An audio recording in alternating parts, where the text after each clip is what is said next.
2022년 새해 주일을 맞이하여서 예배드린 모든 성도들에게 하나님께서 복 주시고 지켜주시고 은혜와 평강 주시기를 주님의 이름으로 축원합니다.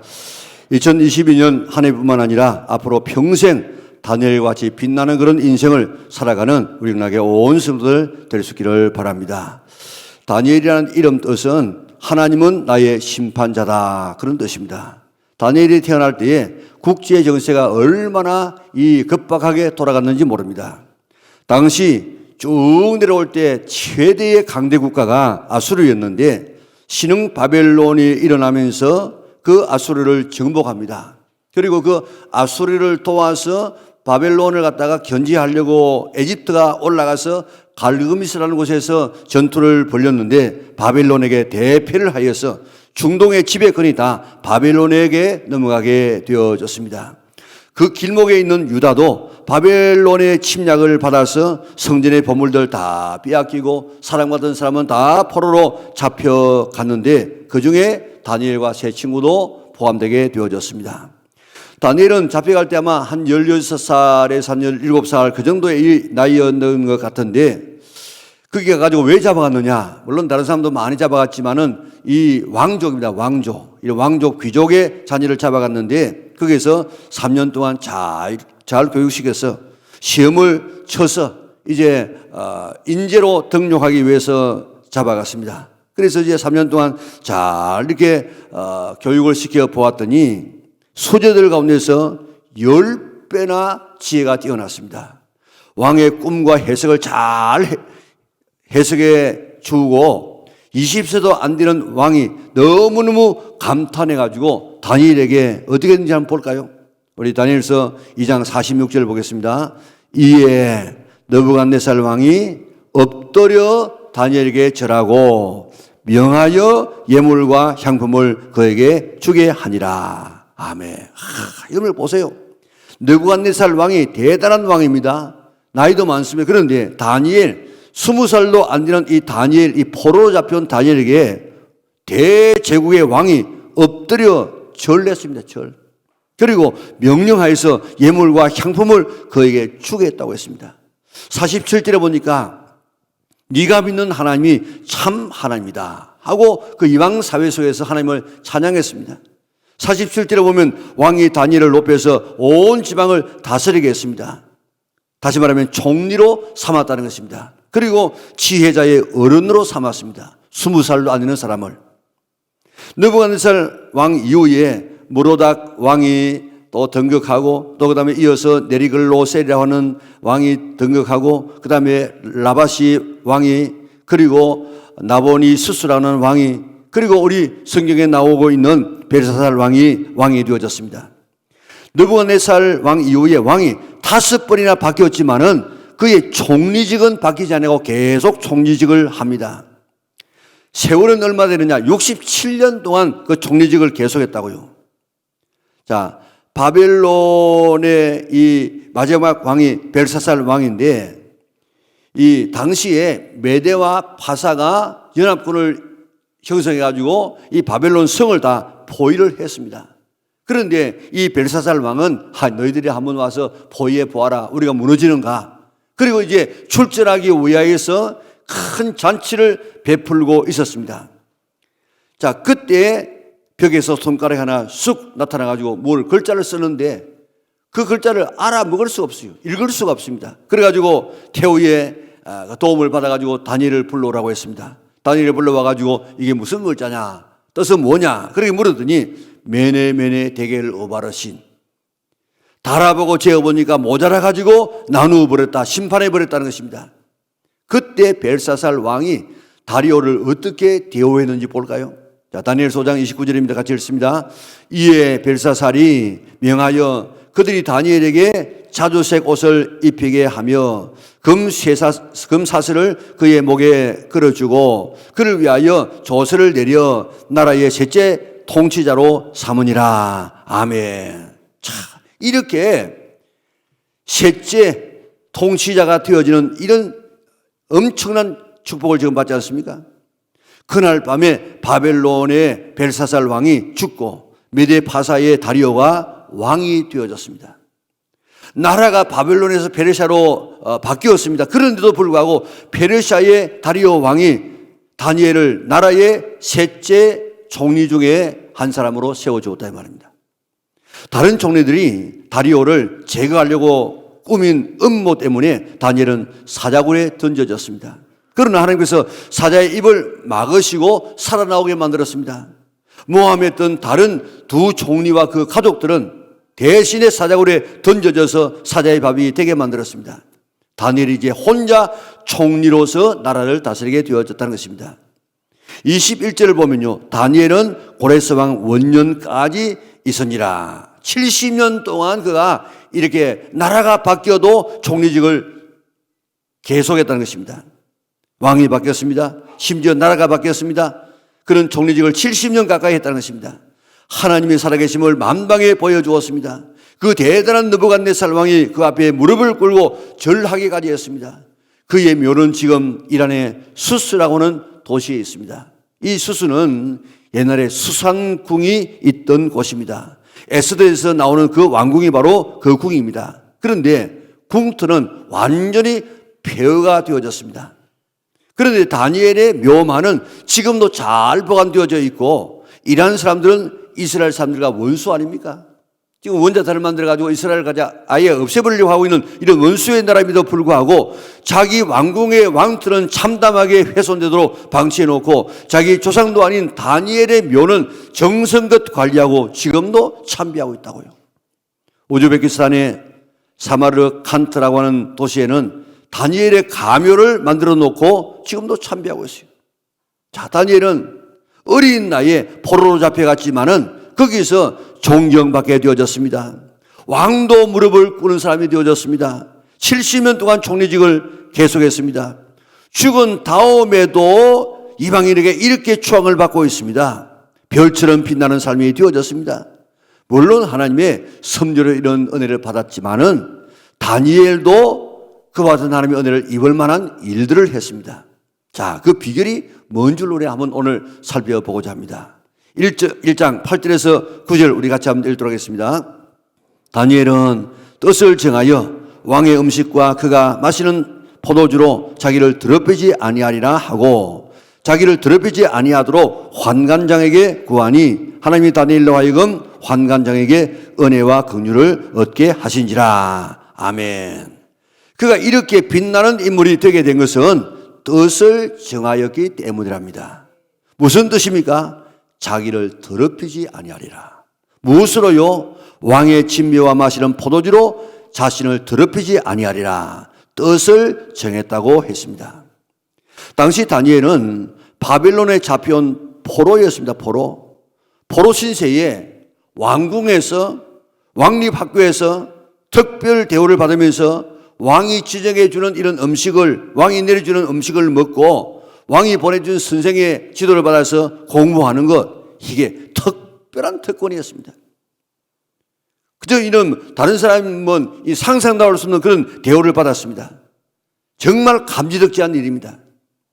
로마에 가면 로마의 법을 따르라 하는 그런 말이 있듯이 바벨론에 갔으면 바벨론 이 환경대로 적응해서 살아가는 것이 지혜로운 처세방법일 것인데 왕이 주는 음식과 호의를 거절하면 죽는 그런 시대입니다. 그런데도 불구하고 우리는 이런 음식으로 내 자신을 더럽힐 수 없습니다 하고 지금 생명을 내어놓고 버티는 것입니다. 왜 이렇게 결심했는가 하면 하나님의 백성은 먹는 것과 입는 것도 마음대로 입고 먹지 말고 구별되게 거룩하게 입고 먹으라고 이야기했습니다. 레위기 11장에 보면 하나님께서는 먹을 수 있는 동물과 먹지 못하는 이런 동물을 구분해 놓았습니다. 정결 음식을 코시라 해가지고 유대인들은 엄격하게 짐승을 구별해서 먹습니다.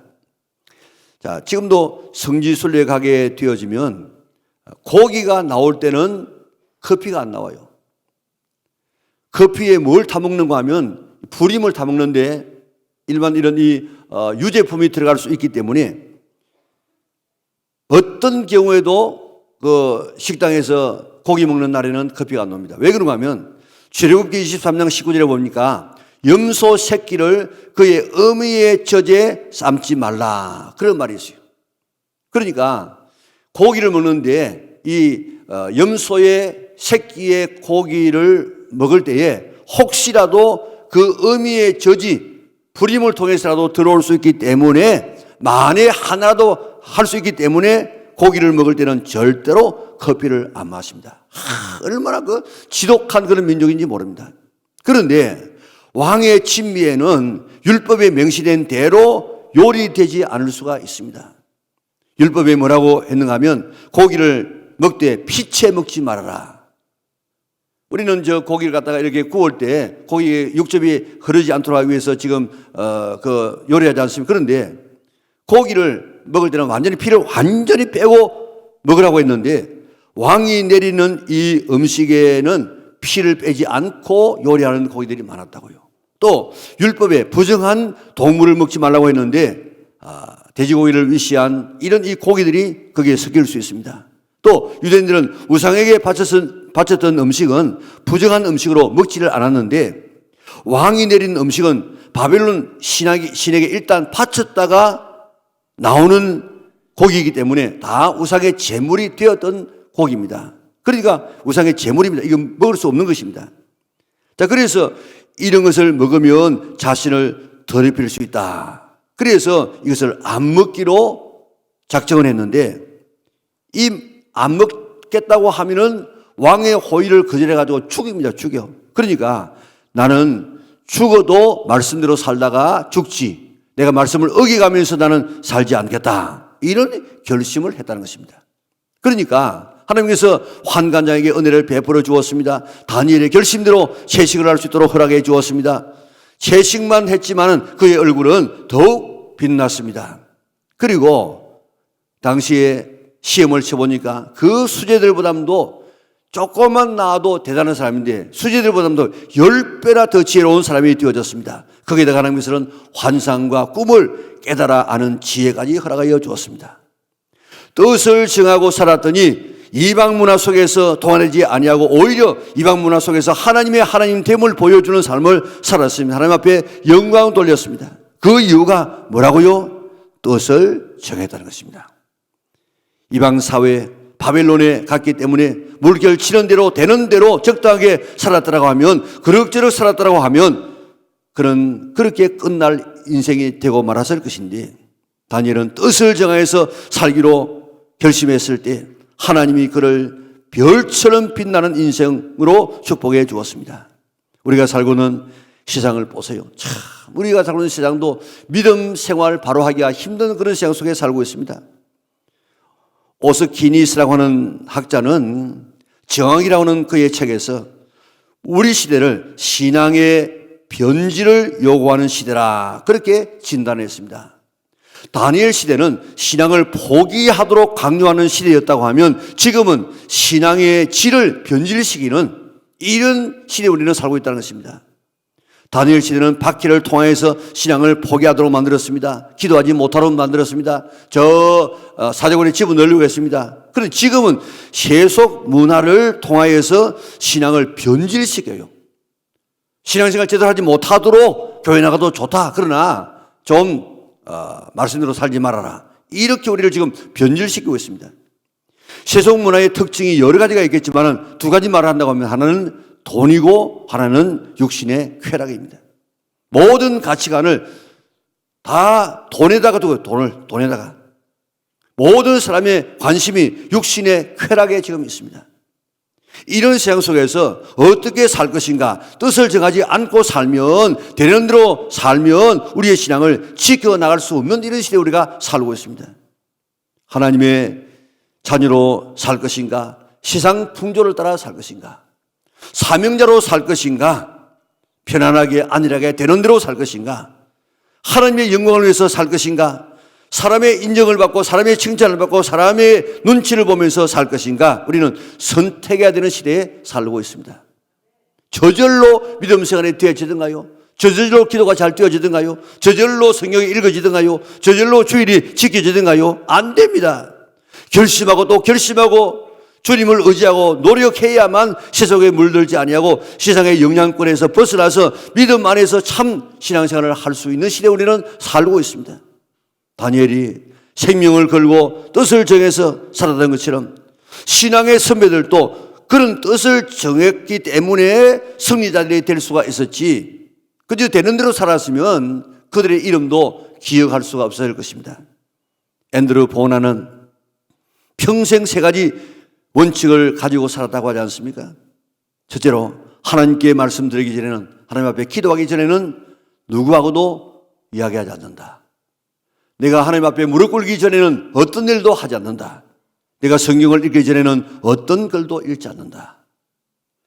우리 교회에서는 몇 년 전부터 성경 읽기 전에는 아침밥 안 먹겠습니다. 다시 말하면 영적인 양식을 취하기 전에는 육신의 양식을 먹지 않겠습니다. No Bible, No Breakfast 하는 이 스티커를 제작해서 드렸습니다. 지금도 뭐 있기는 합니다만 다음 주 주보에 다 끼워드릴 테니까 그거 다 여러분들 우리 성경에도 표지에도 붙여놓고 식탁에도 붙여놓고 No Bible, 성경 읽기 전에는 내가 하나님 이 육신의 양식을 안 먹겠습니다. 이런 결심도 한번 해볼 수 있기를 바랍니다.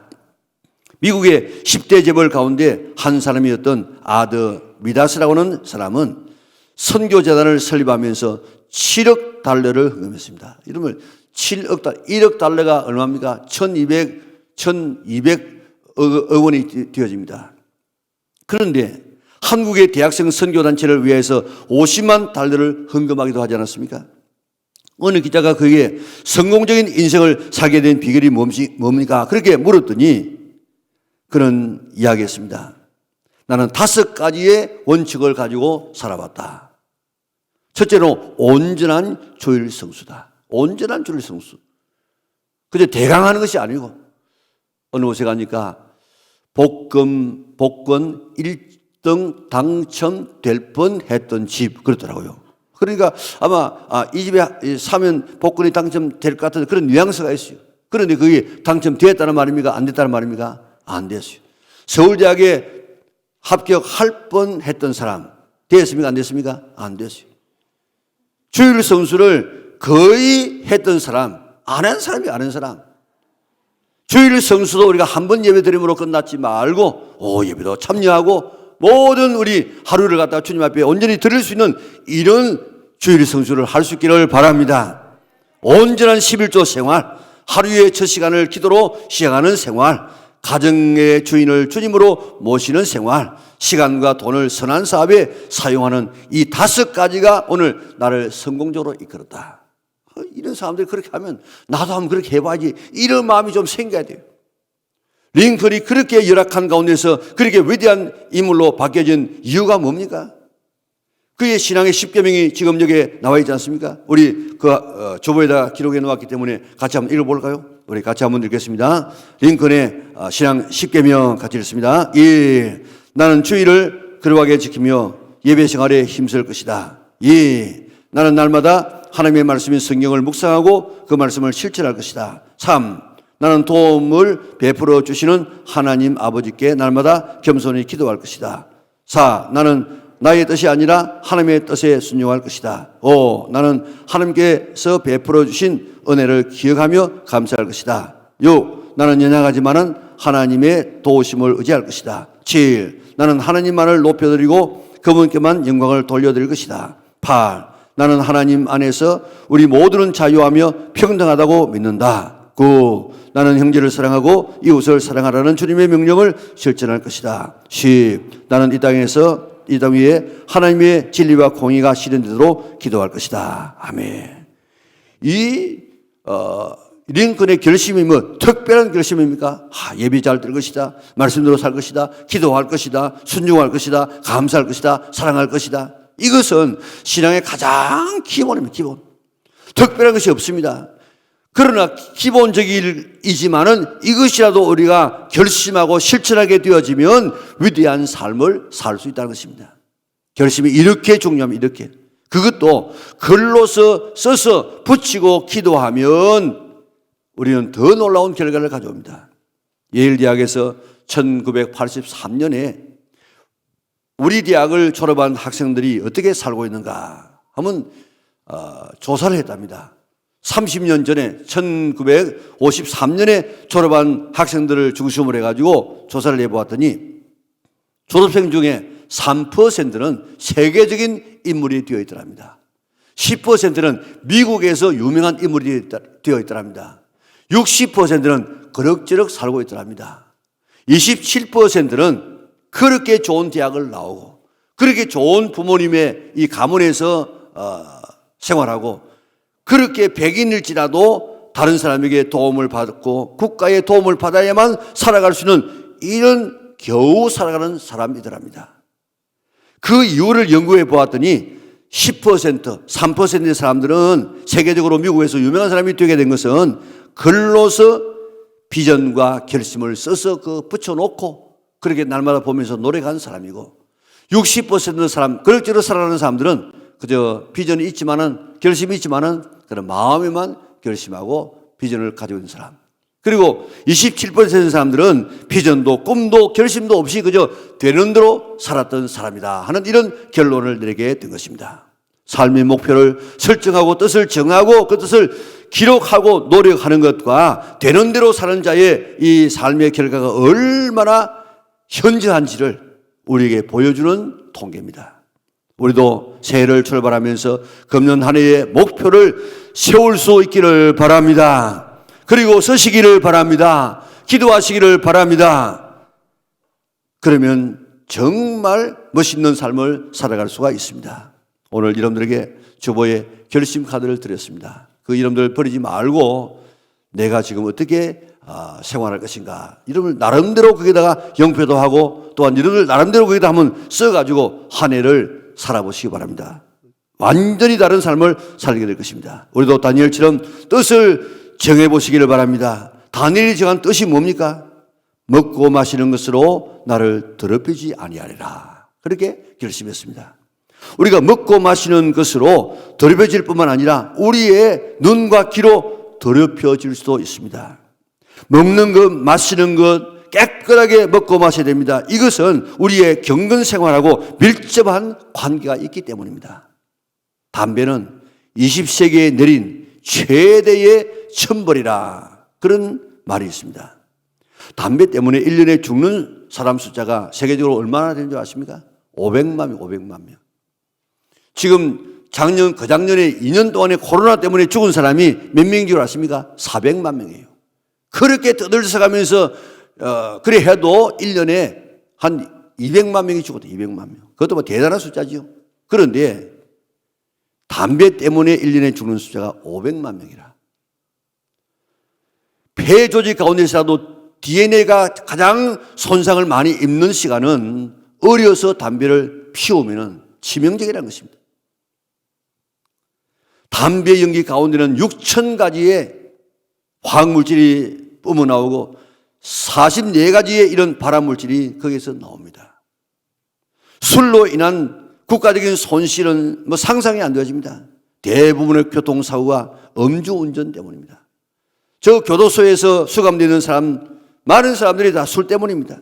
술 때문에 사고 내고 술 때문에 죄 짓고 술 때문에 어려움을 당하는 사람이 얼마나 많습니까? 술, 담배뿐 아니라 먹는 것도 가려 먹었어. 하나님의 성전인 우리의 몸을 잘 관리할 책임이 우리에게 있는 줄 믿으시기를 바랍니다. 뿐만 아니라 입으로 들어오는 것뿐만 아니고 우리가 먹는 것이 있습니다. 우리가 입으로만 먹는 것이 아니고 이것이 사람을 더럽히는 것이 아니라 우리 눈을 통하여서 우리 자신을 더럽히는 것이 들어올 수 있습니다. 우리 귀를 통하여서 들어올 수 있습니다.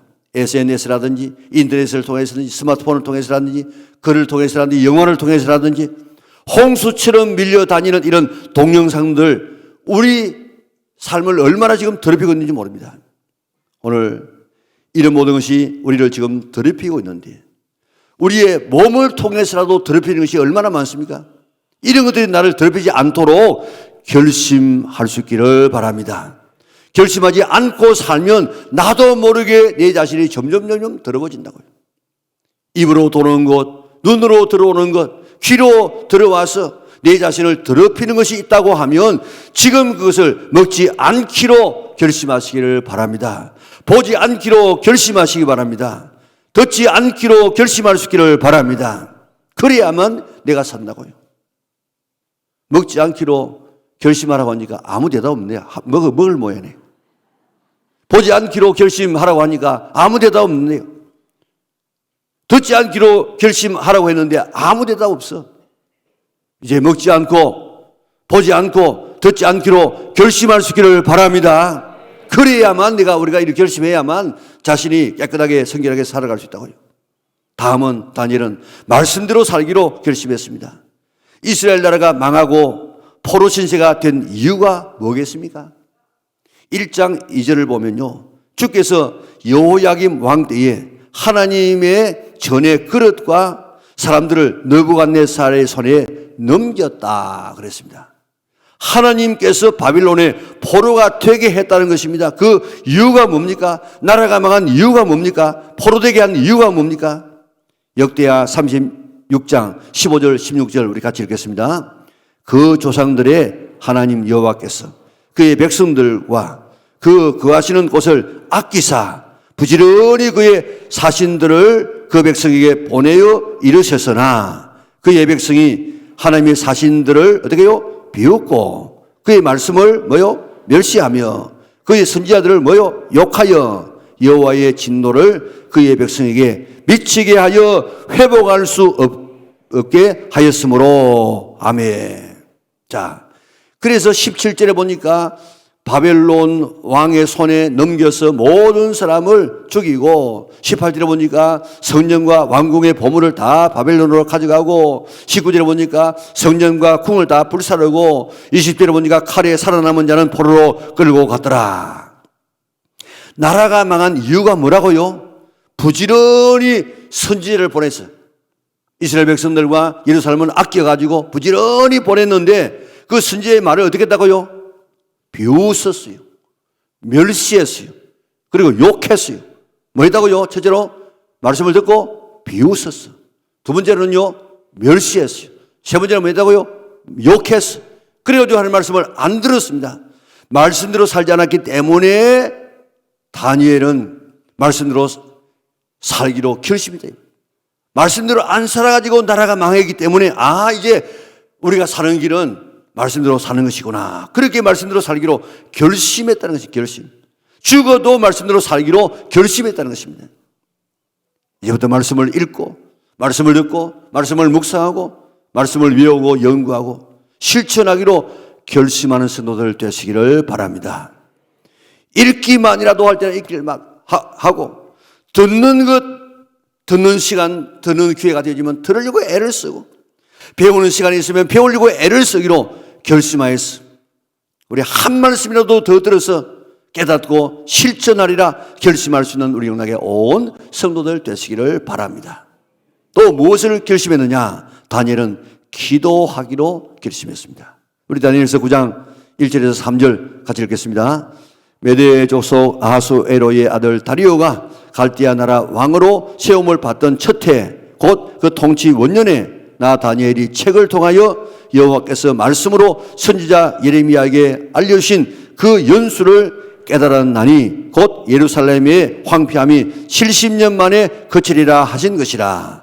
내가 금식하며 베옷을 입고 죄를 덮어쓰고 주 하나님께 기도하며 간구하기를 결심하고. 아멘. 다니엘은 하나님께서 약속하신 70년 되어지면 해방되리라 하는 약속의 말씀을 읽고 그 약속의 말씀이 이루어지도록 기도하기로 결심했다는 것입니다. 6장에 보면 기도하면 사자굴에 들어간다고 해도 생명 걸고 기도했습니다. 기도한 것 때문에 사자굴에까지 들어가기도 하지 않았습니까? 얼마나 굳게 결심했으면 그렇게까지 했겠어요.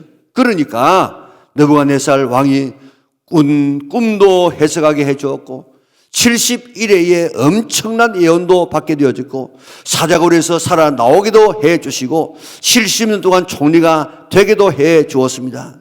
우리도 기도하기로 결심하시기를 바랍니다. 왜 그렇습니까? 왜 결심해야 되겠습니까? 왜 다니엘이 기도하기로 결심했겠습니까? 기도 안 하면 불신시장에서 버티어나갈 수가 없었어요. 그 우상숭배하는 나라에서 자기의 신앙을 유지할 수가 없었기 때문에 그는 기도해야만 자기의 신앙을 견지해 나갈 수 있었기 때문에 기도하기로 결심했습니다. 우리도 기도 안 하면 이 세상에서 동화되어져 버립니다. 살 수 없습니다. 믿음 생활 제대로 할 수 없습니다. 그렇기 때문에 기도하자 그렇게 지금 이야기하는 것입니다.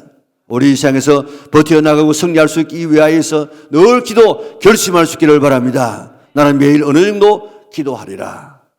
일주일에 며칠은 새벽에 나와서 부르짖어 기도하리라 결심하시기를 바랍니다. 다니엘이 별처럼 빛나는 삶은 기도로 얻은 결과인 줄 믿으시기를 바랍니다. 꼭 기도의 결심을 해보십시다. 그리고 다니엘은 혼자 기도한 것이 아니고 그의 세 친구와 같이 기도했습니다. 혼자 신앙생활하면 낙심할 수 있습니다. 그러나 누군가가 옆에서 붙들어주게 되어지면 한 사람이 넘어질 때 한 사람이 또 이렇게 세울 수 있고 또 힘을 보태나갈 수 있습니다. 그래서 성경은 이야기를 삼겹줄은 쉽게 끊어지지 않는다 그랬습니다.